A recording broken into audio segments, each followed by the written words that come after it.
हे practical problems आहेत ज्या प्रत्येक घराघरात आपण फेस करतो. तर कुठलाही प्रॉब्लेम जो आहे तो इमिडिएटली सॉल्व्ह व्हायला पाहिजे अशी अपेक्षा ठेवणं पण चुकीचं आहे. की काही जुने पॅटर्न्स आहेत, पॅटर्न्स इतक्या वर्षांमध्ये डेव्हलप झालेले असतात, तर ते वास्तविक अपेक्षा ठेवणं पण गरजेचं आहे. आणि लॉंग टर्म गोल ठेवून लॉंग टर्म मध्ये आपल्याला हे अचीव्ह करायचं आहे, तर असा लॉंग टर्म गोल ठेवून जर आपण अप्रोच केलं की असं हे काही इलेक्ट्रिसिटीचा स्विच नाहीये की जे स्विच ऑन केलं की पंखा चालू होईल, स्विच ऑफ केलं की पंखा बंद होईल, असे शॉर्टकट किंवा असे सोल्युशन्स याच्यात अपेक्षा करू नये. तर रिलेशनशिप जे बिघडलेलं असतं ओव्हर द इयर्स, तर ते दुरुस्त व्हायला पण वेळ लागेल, त्याला कन्सिस्टंट एफर्ट लागेल. रेग्युलर बेसिसवर त्याच्यात जसं आपण एखाद्या नवीन रोपाला खत पाणी घालत राहतो तसं तसं नात्यांना पण खत पाणी घालत राहायला हवं. आणि जी बिघडलेली नाती आहेत की ज्याच्यामध्ये कम्युनिकेशन डिस्टर्ब झालेलं आहे, कमी झालेलं आहे, तर त्याच्यामध्ये कम्युनिकेशन रिएस्टॅब्लिश करण्यासाठी स्ट्रॅटेजी बनवणं पण गरजेचं आहे. की बऱ्याच वेळा पालक जे आहेत तर ते नेहमी मुलांना काही ना काहीतरी शिकवत राहतात किंवा सल्ले देत राहतात किंवा कंपॅरिझन करत राहतात, काही ना काहीतरी रागवत राहतात, बोलत राहतात, त्यांच्या उणीवा दाखवत राहतात आणि त्यांना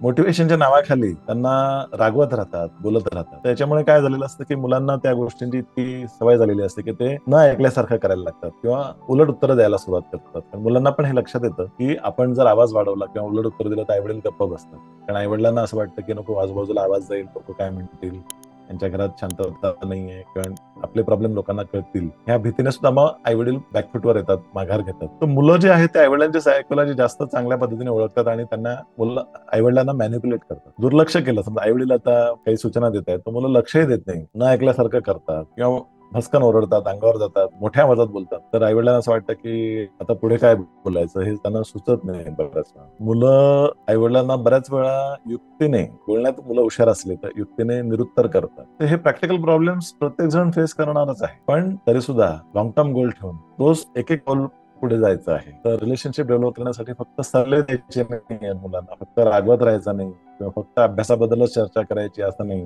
तर जीवनातले जे इतर विषय पण आहेत, आता मुलगा कॉलेजवरून घरी आला किंवा शाळेत मुलगी घरी आली तर आल्या आल्या की आज काय होमवर्क दिलेला आहे असं म्हणण्यापेक्षा किंवा आल्या आल्या त्यांना सूचना द्यायला सुरुवात केली की डोळे नीट ठेवा, कपडे जागेवर ठेवा, दप्तर आवरून ठेवा, सारख्या सूचना दिल्यामुळे सुद्धा मुलांना ते कटकट वाटत असते. तर त्यांना थोडंसं रिलॅक्स होऊ द्यायला हवं. थोडं सेटल झाल्यानंतर की मग आजचा दिवस कसा होता किंवा आज काय झालं तर न्यूट्रल टॉपिक्स पासून सुरुवात करून किंवा त्यांना जर तुम्हाला जर बोलतं करायचं असेल तर तुम्हाला तुमच्या जीवनातलं काहीतरी शेअरिंग करून की दिवसभरात अरे आज असं झालं तसं झालं, तर जेव्हा तुम्ही शेअर कराल तेव्हा एक रॅपो डेव्हलप होईल, एक ब्रिज तयार होईल. तर त्याच्यातनं मग ते पण शेअर करायला शिकतील. त्यांना पण असं लक्षात येईल की डे टू डे गोष्टी शेअर करायला हव्या. तर सांग म्हटलं की लोक फ्रीज होऊन जातात की सांग काय झालं होतं किंवा कोणालाही समजा की तुम्ही आता 2 मिनिटं तुम्ही बोला असं म्हटलं तर मग ते फ्रीज होऊन जातं. तर डेमॉन्स्ट्रेशन करून इनडायरेक्टली त्यांच्याकडनं गोष्टी काढायला की जर तुम्ही शेअर कराल की सकाळपासून तुम्ही काय केलं किंवा तुमच्या जीवनात काय झालं, एखादी गंमत शेअर कराल तर मग ते पण एनकरेज होतील की ते पण मोकळे होतील शेअर करायला की त्यांच्या जीवनात काय चालू आहे. तर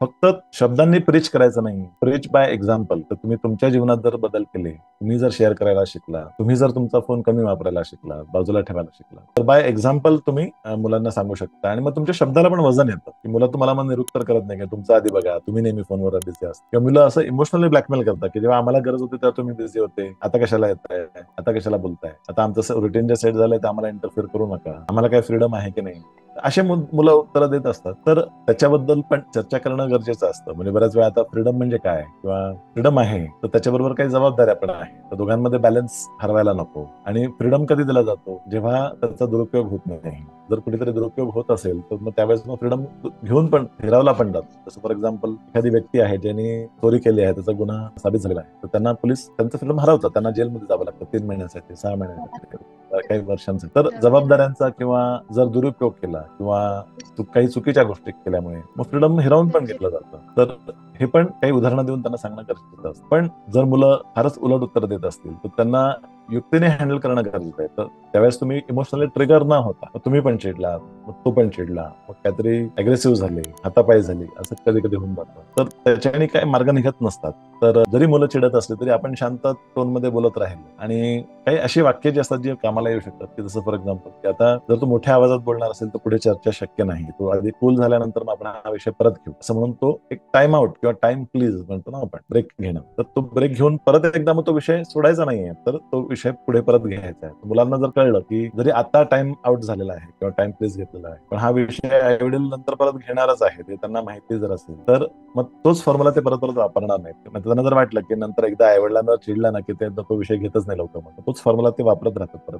तर सातत्याने विषय सोडायचा नाही, घेत राहायचा आहे. फक्त वाद जर होत असतील तर त्यावेळेस मग टाइम प्लीज टाइम आउट असा ब्रेक घेऊन तो विषय नंतर परत शांत डोक्याने परत घ्यायला जर सुरुवात केली तर आज नाही तर उद्या नाही तर परवा त्या विषयावर चर्चा होईलच आणि काही ना काहीतरी मार्ग निघू शकतो. जे काही डिसिजन्स घ्यायचे आहेत मुलांशी रिलेटेड, तर त्यांना आपण सांगण्यापेक्षा त्यांच्याकडनं त्या डिसिजन मेकिंग मध्ये त्यांना भाग घ्यायला लावणं, त्यांचे आयडियाज त्याच्यात इन्कॉर्पोरेट करणं हे गरजेचं असतं. म्हणजे मग ते जे रूल्स आपण फॉर्म करतो त्याच्यात ते रूल्स फॉर्म करताना जर त्यांना सामील केलेलं असलं तर ते रूल्स ते पाळण्याची शक्यता खूप जास्त. जर त्यांच्यावर रूल्स लादले गेले तर ते बंड करण्याची शक्यता असते किंवा इग्नोर करण्याची शक्यता असते, रूल्स ब्रेक करण्याची शक्यता असते. त्यांना ह्या policy making, rules making, limit setting मध्ये इन्क्लूड करणं गरजेचं आहे. तर अशी जी काही वाक्य आहेत, जसं मी म्हणालो की जर मोठ्याने जर बोलणार असेल तर ही चर्चा पुढे शक्य नाही, आधी शांत व्हा आणि मग नंतर आपण ही चर्चा परत घेऊ, असे वाक्य कामाला येऊ शकतो. किंवा टाइम आउट म्हणू शकतो किंवा टाइम प्लीज म्हणू शकतो आणि ते वाक्य तिथे आर्ग्युमेंट जे आहे ते तिथे आपण थांबवू शकतो. तर असे काही वाक्य योग्य वेळी वापरून सुद्धा क्लायमेट कंट्रोल करता येतं आणि तो जो विषय आहे तो बिघडू नये याची काळजी घेता येते. जर चर्चा शक्य नसेल तर पत्र लिहून ते सगळं कम्युनिकेट करणं हा पण एक खूप इफेक्टिव्ह मार्ग आहे. तर आईवडिलांनी मुलांना पत्र लिहायला काही हरकत नाही, जरी तुम्ही एकाच घरात राहत असला तरी सुद्धा. पत्र लिहिल्याने काय होतं की तुमचं जे म्हणणं आहे ते पूर्णपणे त्यांना शांतपणे पोहोचतं. तुम्ही जेव्हा बोलायला जाता कधीतरी वाद होतो आणि काही मुद्दे मग तुमची हातवारी, तुमचे हावभाव जे असतात पण मुलांना रेट करतात. पत्राद्वारे मुलांशी बोलणं ही खूप एक सुंदर पद्धत आहे, इफेक्टिव्ह पद्धत आहे की ज्याच्याने तुम्ही मुलांपर्यंत पोहोचू शकता. सातत्याने काम करत राहायचं आहे, कुठलाही शॉर्टकट याच्यात नाहीये. ठीक आहे, आम्ही हे करून बघितलं होत नाही, ते करून बघितलं होत नाही, तर ते परत परत वेगवेगळ्या पद्धतीने ती गोष्ट करत राहायला पाहिजे. की ही अशी गोष्ट आहे ज्याच्यामध्ये आपण हार मानून चालणार नाही, तर आपण सातत्याने प्रयत्न करत राहायला पाहिजे. पण ऍट द सेम टाइम ज्या नात्यातले इतर जे पैलू असतात की काही प्लेझंट कॉन्व्हर्सेशन पण घ्यायला पाहिजे, त्या मुलांच्या आवडीचे काही विषय आहेत ते पण घ्यायला पाहिजे. याचं असं एक चांगलं मिश्रण असलं पाहिजे. आईवडिलांनी फक्त शिकवायची कामं न करता शेअरिंगची आणि त्यांना पण शेअरिंग करायला प्रोत्साहन देण्याचं पण धोरण ठेवायला, तर ते नातं चांगलं राहील. फक्त शिकवत राहिले, टोमणे मारत राहिले, रागवत राहिले तर ते नातं खराब होऊन जातं आणि मग ते जो ब्रिज आहे दोन लोकांमधला तो ब्रिज खराब होऊन जातो. आपले गोष्ट तिथपर्यंत पोहोचू शकत नाही, त्यांना पण आपण समजून घेऊ शकत नाही, अशी ते नाती खराब व्हायला. म्हणून नातं टिकवणं आणि नातं डेव्हलप करण्यासाठी गोल ठेवायला पाहिजे आणि साईड बाय साईड जे काही तुमचे इतर गोल्स आहेत ते हळूहळू कसे साध्य होतील ते बघायला पाहिजे. फोर्स करण्यापेक्षा त्यांना त्याच्यात सामील करून त्यांच्यातर्फे सोल्युशन्स मागून सुद्धा ते प्रॉब्लेम सॉल्व्ह केले जावे. हे बेसिक प्रिन्सिपल्स फॉलो करायचे.